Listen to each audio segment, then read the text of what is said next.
7 years ago, my billionaire mother-in-law threw a check for $50,000 in my face, calling me a parasite who would never be good enough for her son. Today, she's sobbing in my private clinic's waiting room, begging my receptionist for 10 minutes to save her life. If you had told me a decade ago that my life would culminate in a single, perfectly orchestrated moment of karma, I would have laughed in your face. Back then, I was too exhausted to believe in anything as poetic as justice. I was 25, drowning in medical school debt, and hopelessly in love with Liam Grasper. Liam was everything I wasn't: old money Boston, effortlessly charming, and blissfully ignorant of what it meant to look at a bank account balance before buying groceries. We met during my first year of med school when he rushed into the ER with a lacerated hand from a sailing accident. I was the overworked med student who stitched him up. He was enchanted by my grit. I was charmed by his persistence. Within a year, we were married in a quiet, bare-bones courthouse ceremony. We were young, naive, and convinced love could bridge the massive socioeconomic canyon between us. We were wrong. Specifically, we hadn't accounted for Beatrice Grasper. Beatrice, Liam's mother, was a woman carved from ice and Prada. She was the matriarch of the Grasper shipping empire, a woman who communicated entirely through subtle, devastating microaggressions. When Liam finally brought me home to their sprawling estate in the Hamptons to announce our sudden marriage, the temperature in the room dropped 10 degrees. I still remember exactly what I was wearing: a modest navy blue dress I had bought on clearance at Macy's. Beside Beatrice, who was draped in custom silk, I felt like a dusty moth that had somehow fluttered into a chandelier. A doctor, Beatrice, had purred that first evening over a dinner of roasted duck that tasted like ash in my mouth. She swirled her Pinot Noir, her perfectly manicured fingers glittering with diamonds. How laborious. Liam, darling, didn't you date that lovely Victoria girl? The one whose father owns the gallery in Soho. Chloe is brilliant, Mom, Liam had said, but his voice lacked the booming confidence it usually held. Even then, I could hear the slight tremor. He was terrified of her. For 2 years, my marriage was a war of attrition.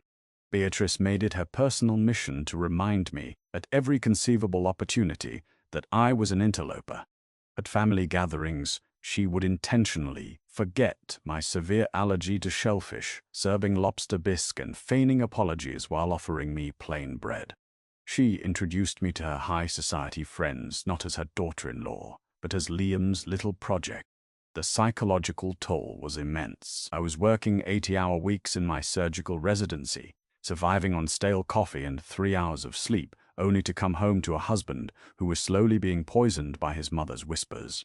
Beatrice threatened to cut Liam out of the family trust. She threatened to revoke his position at the family company. The breaking point arrived on a rainy Tuesday in November. I had just come off a grueling 36-hour shift, during which I had lost a patient for the first time. I was emotionally shattered, desperate for my husband's arms. Instead, when I walked into our modest apartment, I found Beatrice sitting on our second-hand sofa, looking as though she had just stepped into a biohazard zone. Liam was standing by the window, refusing to make eye contact with me. "Sit down, Chloe," Beatrice commanded. It wasn't a request. I dropped my heavy medical bag, my scrubs stained with sweat, and the stark reality of my job. "What is going on?" I asked, looking at Liam. He just stared at the floor. Beatrice reached into her Hermes Birkin bag and pulled out a crisp, heavy slip of paper. She slid it across the cheap IKEA coffee table. It was a cashier's check. $50,000. "Let's stop this ridiculous charade," Beatrice said, her voice dripping with venom. "You are exhausting my son. You are draining his spirit with your bleak, blue-collar existence. You are not good enough for him, Chloe. You never will be. You belong in a different world, a world of struggling and striving. Liam belongs in the sun." I stared at the check, my vision blurring with exhaustion and disbelief. "You're trying to buy my marriage." "I'm trying to buy my son's freedom from a parasite," she snapped, the veneer of politeness finally shattering. "You are dragging him down. You're never home, you smell like antiseptic, and you lack the breeding to navigate our circles. Take the money, pay off your ridiculous student loans, and sign the divorce papers. I looked at Liam, waiting for the outburst, waiting for my husband to defend our vows, to kick his mother out of our home, to choose us. Liam, I whispered, my voice cracking. Tell her to leave. Liam finally looked at me, and what I saw in his eyes broke my heart more thoroughly than Beatrice's cruel words ever could. It wasn't defiance, it was pity. Chloe, he mumbled, rubbing the back of his neck. Maybe she's right. This isn't working. I'm exhausted. You're never here. And my dad is stepping down soon. I need to secure my place in the company. I can't do that if I'm alienated from the family.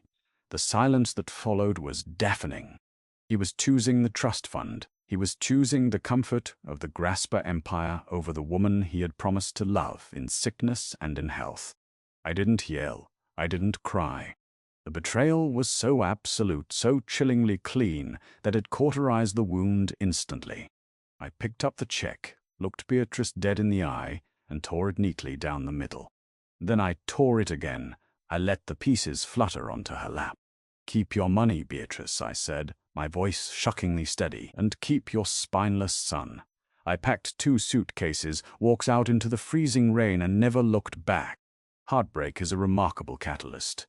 Without the emotional deadweight of the Grasper family holding me down, I poured every ounce of my rage, grief, and energy into my medical career.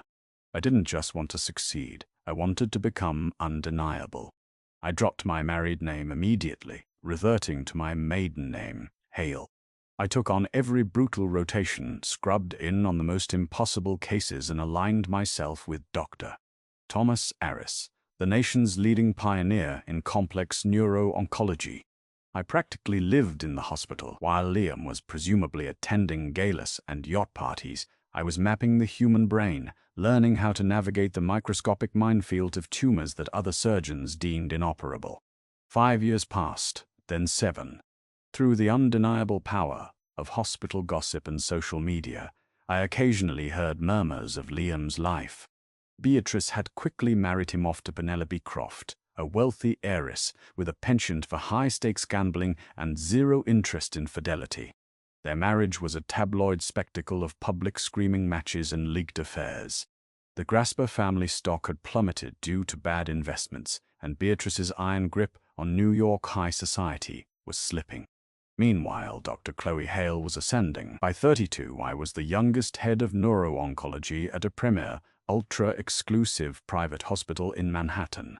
I had developed a revolutionary, minimally invasive technique for extracting meningiomas that were deeply entangled with critical blood vessels. My success rate was unparalleled. I was published, awarded, and highly sought after by the global elite. If a billionaire, a royal, or a celebrity had a brain tumor that no one else would touch, they came to me. My wait list was 6 months long, and my consulting fee alone was enough to make even a Grasper wince. It was a brisk Tuesday afternoon when my chief resident, a sharp young doctor named David, placed a thick red-tabbed file on my mahogany desk. A red tab meant a VIP patient. Urgent. You're going to want to look at this one, Dr. Hale, David said, tapping the folder. Referred by Johns Hopkins. It's a massive sphenoid wing meningioma. It's wrapped entirely around the internal carotid artery and compressing the optic nerve. Hopkins told her to get her affairs in order. They said trying to extract it would result in a massive stroke or immediate death. And you brought it to me? I asked, slipping on my reading glasses. Because you're the only surgeon in North America who pulled off the Hale resection on a tumor this complex last month, David grinned. Patient has deep pockets, willing to pay double your out-of-network premium to skip the waitlist. She's in the private waiting room right now. All right, I said, opening the file. Let's see what we're dealing with. I scanned the MRI scans first. David was right. It was a monster, a sprawling, aggressive mass that was literally suffocating the patient's brain. It would be an incredibly risky 12-hour surgery, but looking at the vascular mapping, I knew I could do it. I could save this patient. I flicked to the patient intake form to check the medical history. My eyes scanned down the page, taking in the blood type, the allergies, and finally the name printed neatly at the top of the sheet. Patient name, Beatrice Eleanor Grasper. Emergency contact, Liam Grasper, son. The air left my lungs. The sterile hum of the hospital seemed to fade away, replaced by the rushing sound of blood in my ears. Beatrice.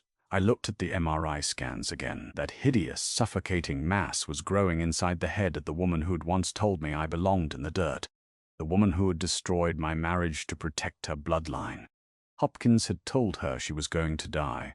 Her money, her pedigree, her social standing, none of it could bribe this tumor. She had scoured the earth for a miracle, and the universe, in its infinite, brilliant irony, had pointed her directly to the parasite she had thrown away. She didn't know it was me. My clinic operated under the name the Hale Institute for Neurological Advancement. To her, I was just Dr. C. Hale, the mythical surgeon with the golden hands. She had no idea that the woman holding her life in a manila folder was the same girl she had tried to buy for 50 grand. I closed the file, a slow, dangerous smile spreading across my face. "David," I said, my voice eerily calm, "is the patient currently in the Platinum VIP lounge?" "Yes, Dr. Hale. She's a bit of a wreck, to be honest.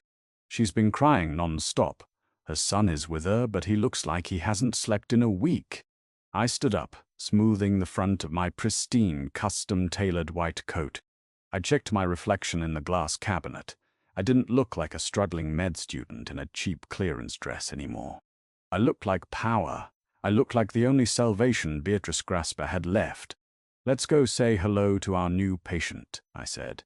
I walked down the long, quiet corridor of the executive medical suite, the soft click of my heels echoing off the marble floors. Through the frosted glass of the Platinum Lounge, I could see two figures. I paused at the door, peering through the slight gap in the blinds. There she was, Beatrice Grasper. The Ice Queen was gone. In her place was a frail, terrified woman with thinning hair, clutching a Chanel handbag as if it were a life preserver. Her shoulders were shaking as she sobbed into a tissue. Beside her sat Liam. He looked a decade older than his 33 years. His designer suit hung loosely on his frame, his face drawn and exhausted, likely battered by his disastrous marriage and failing company. He was rubbing his temples, looking utterly defeated. "Excuse me," I heard Beatrice snap, her voice trembling but trying to muster its old authority as she spoke to my receptionist, Sarah. "I was told Dr. Hale would see me at 2 o'clock. It is 2:15. I am dying, young woman. I need 10 minutes of the doctor's time." "I will pay whatever it takes." Sarah, a consummate professional, offered a sympathetic smile. "Dr. Hale is reviewing your scans right now, Mrs. Grasper. She will be with you momentarily." I took a deep breath, savoring the electric current of anticipation running through my veins. I placed my hand on the silver door handle, pushed it down, and stepped into the room. The heavy oak door clicked shut behind me, the sound echoing like a gavel striking a sound block in the dead quiet of the Platinum Lounge. At first, neither of them looked up. Liam was massaging his temples, his eyes squeezed shut against a migraine, while Beatrice was busy wiping her mascara-stained cheeks with a monogrammed handkerchief. "Sarah, I told you I cannot wait any longer," Beatrice snapped, her voice thick with tears but still laced with that familiar, grating entitlement. "If Dr. Hale doesn't come out here right this second, I am calling the hospital board." "There's no need to call the board, Mrs. Grasper," I said. My voice was smooth, cool, and perfectly level. "Dr. Hale is right here." Liam's head snapped up. His bloodshot eyes locked onto mine. For a full 3 seconds, his brain completely misfired. He blinked, opening and closing his mouth like a fish suffocating on dry land. The color drained from his face so rapidly, I briefly wondered if I'd need to page a cardiologist. "Chloe?" he choked out, his voice a pathetic high-pitched rasp. He stood up so fast, his chair screeched against the hardwood floor. At the sound of my name, Beatrice froze. Slowly, agonizingly, she turned her head. When her gaze met mine, I watched a masterclass in psychological collapse. Her eyes widened, her jaw went slack, and the tissue dropped from her trembling fingers. She took in my custom-tailored white coat, the diamond-encrusted Rolex on my wrist, and the gold badge pinned to my lapel that read, "Doctor." Chloe Hale, NDP. D. Head of Neuro-Oncology. No, Beatrice whispered, shaking her head. Her perfectly coiffed hair trembled. No, this is a mistake. This is a cruel joke. I asked for the chief surgeon, the woman who developed the Hale resection. And you are looking at her, I replied, walking further into the room and casually leaning against the back of a leather armchair. The parasite who lacked the breeding to navigate your circles. Remember, the silence was absolute. It was thick enough to carve with a scalpel.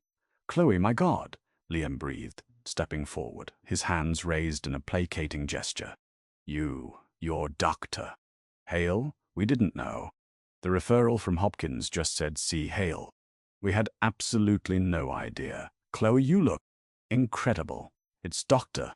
Hale, Liam, I corrected him sharply, freezing him in his tracks.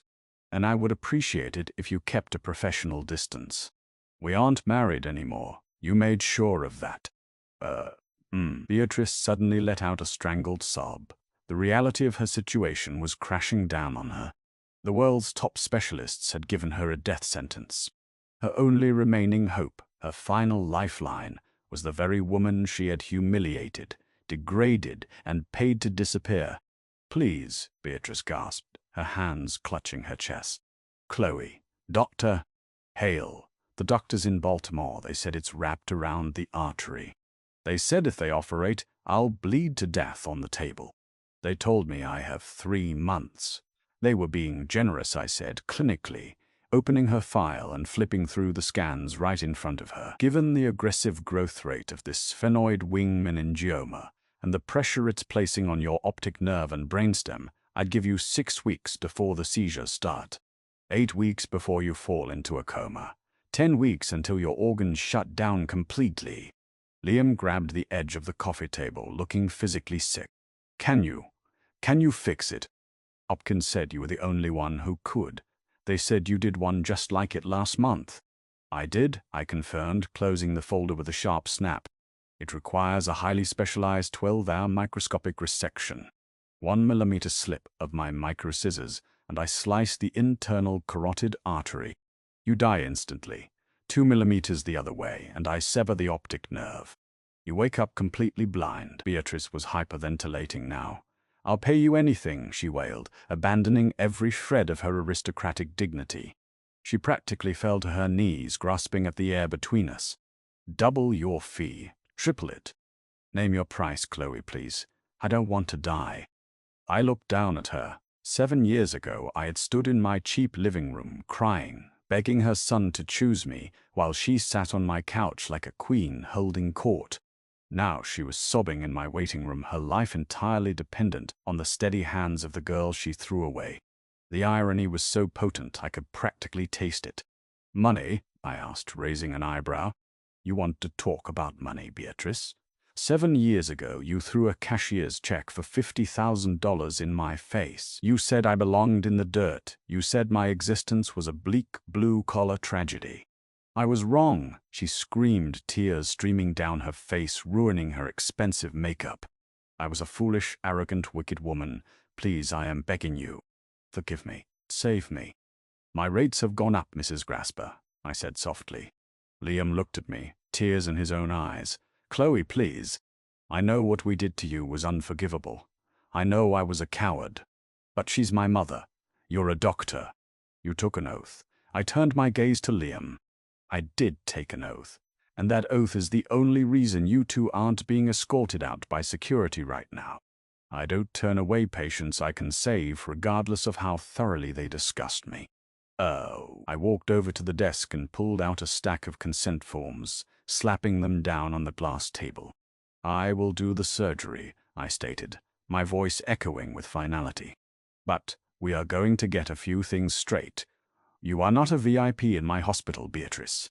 You will not bark orders at my staff. You will not demand special treatment. In this building, you are a mass of aberrant cells that I am going to cut out. You will follow every protocol, every rule, and every instruction my nurses give you. If you give my receptionist so much as a cross look, I will cancel the operation, and you can go back to Baltimore to plan your funeral. Do we have an understanding? Beatrice nodded frantically. her hands shaking as she reached for the pen. Yes, yes, doctor. Hale, I understand, whatever you say. Good, I said, turning on my heel. My surgical coordinator will be in to prep you. The surgery is scheduled for 5 a.m. tomorrow. Don't eat anything after midnight. I didn't look back as I walked out of the lounge. I didn't need to. I had already won. The operating room is my sanctuary. It is a place of absolute control, sterile air, and razor-sharp focus. When I scrubbed in at 4:30 a.m. the next morning, I left all the emotional baggage at the scrub sink. On the table, beneath the blue surgical drapes, there was no Beatrice Grasper. There was no monster-in-law, no ruined marriage, no billionaire heiress. There was only the brain, the tumor, and the delicate dance of survival. The surgery was a brutal, grueling marathon. For 14 hours I stared through the lens of a high-powered surgical microscope. The tumor was a vicious, sticky mass, heavily vascularized and wrapped around the internal carotid artery like a boa constrictor. Suction, I murmured, my hands steady as a rock. Heart rate is elevating, doctor, the anesthesiologist called out.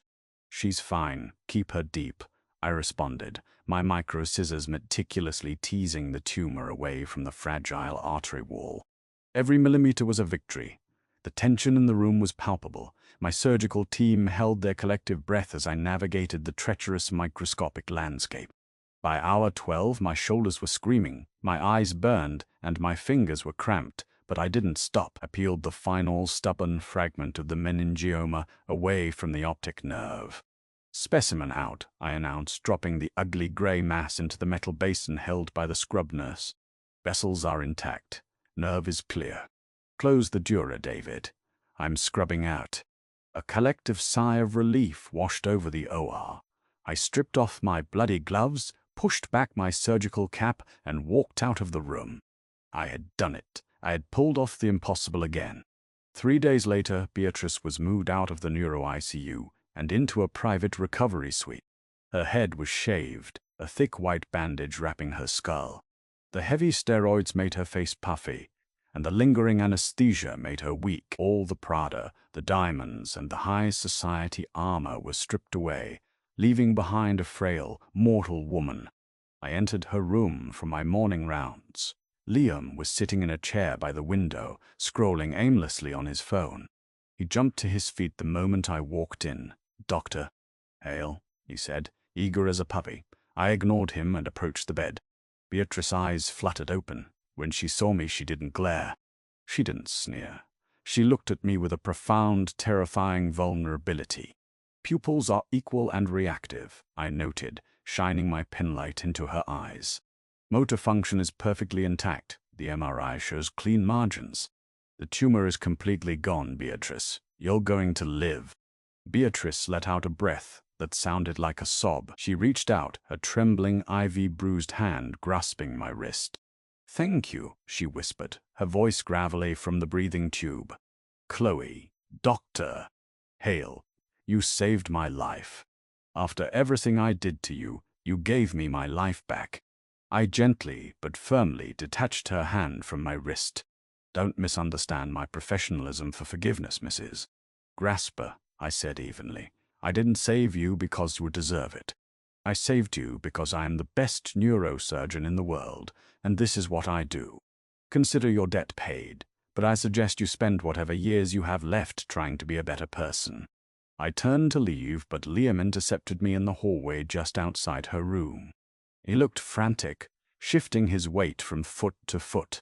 "Chloe, wait, please," he pleaded, reaching out to touch my arm. I stepped back, out of his reach. "What is it, Liam?" "Your mother's prognosis is excellent. You can take her back to New York by the end of the week." "It's not about my mother," he said, his voice dropping to a desperate whisper. "It's about us." I actually laughed. A harsh, genuine laugh of pure disbelief. "There is no us, Liam. That died 7 years ago on a cheap IKEA couch." "I was stupid," he hissed, looking around the hallway. "I was young, and my mother was controlling everything. But things are different now. My marriage to Penelope is over. We're finalizing the divorce next month. It's been a nightmare, Chloe. She drained my accounts. She cheated on me. She was nothing like you. Pat. He looked at me with those old, charming eyes, the ones that had tricked me into falling in love with him in medical school. Seeing you again, seeing who you've become. It's a sign. My mum owes you her life. She would never stand in our way again. We could start over. I miss you, Chloe. I never stopped missing you.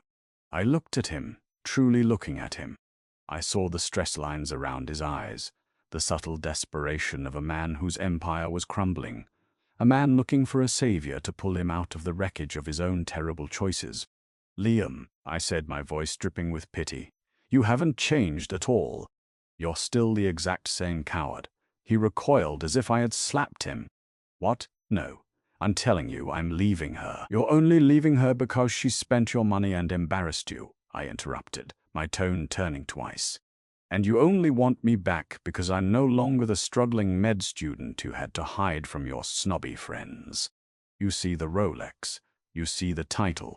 You want the winning horse. You didn't want me when I was building my kingdom, but now that I'm sitting on the throne, you want a seat beside me. That's not fair, he stammered, his face flushing crimson. What's fair? I leaned in close, ensuring he heard every single word, is that you are exactly where you belong. You chose the money, Liam. Now you get to live with the consequences of that choice. You couldn't afford me then, and you absolutely cannot afford me now. I didn't wait for his response. I turned on my heel and walked down the pristine hospital corridor, the soft click of my shoes echoing in the silence. I had a full roster of patients to see, a life I had built with my own 2 hands, and a legacy that belonged to no one but me.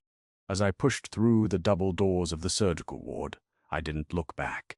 I had finally excised the Grasper family from my life, and this time there would be no relapse.